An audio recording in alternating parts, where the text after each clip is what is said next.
پیک میکنی یا نه؟ نه برو بیرون.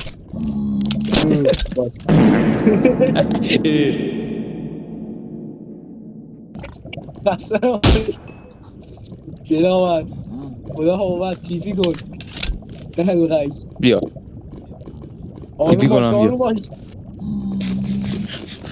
باش آی لودی تری میدونم دوست من آقا بریم چیز بریم بالا. من الان مردک بابا گلا رو بده گلا رو بده 64 تا گل دارم. بندا بریم گلنگم اون بده بالا ترید کنیم. کرافین باش تیبل داری گلا دیگه رو آره؟ اوه دستشو کرافین بده تیبل نداری. برو پیلین برو باش اون بوام به فنا داد میدونست میشه ما را اینجا ببری بیرون این چرا مدل اینقدر مزخرفه؟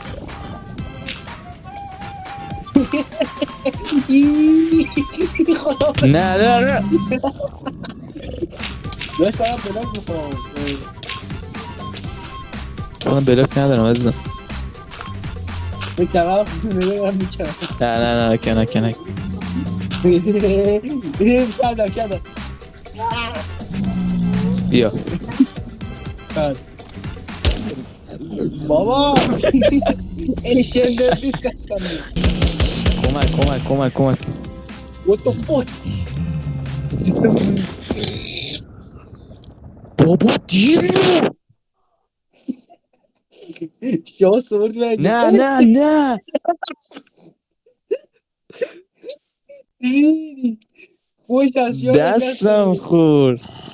ریدی برو پالا بیده کنیم وای کجا بودی مثلا؟ داشت الان خوبش که از 4 تا دستم الانش که از 4 تا دستم یک تو بود 64 تا گل دستته؟ یک از سونی آخر برداشتم شما زوردی وای بیا اینجا وای بجون اینجا رو بیا نه اینجا رو بیا چرا نکنم؟ نکن با بیا بذار گلدن اپل بهت بریم انت. اوتم نکن یا علی اینویترو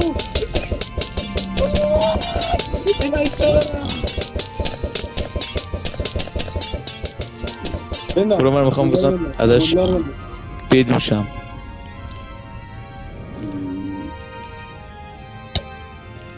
نه چون درک زدم دمیج رو دیدی؟ داشت چی غذا رو بده غذا بده نه غذا بده مردک غذا ندارم.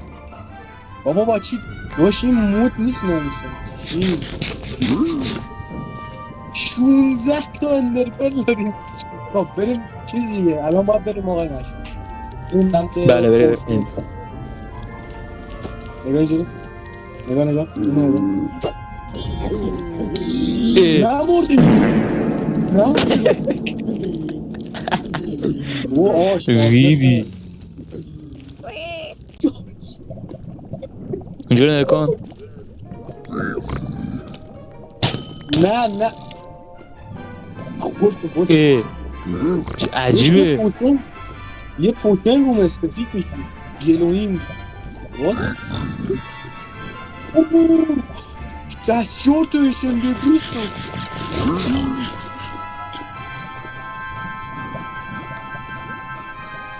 آقا شو خوش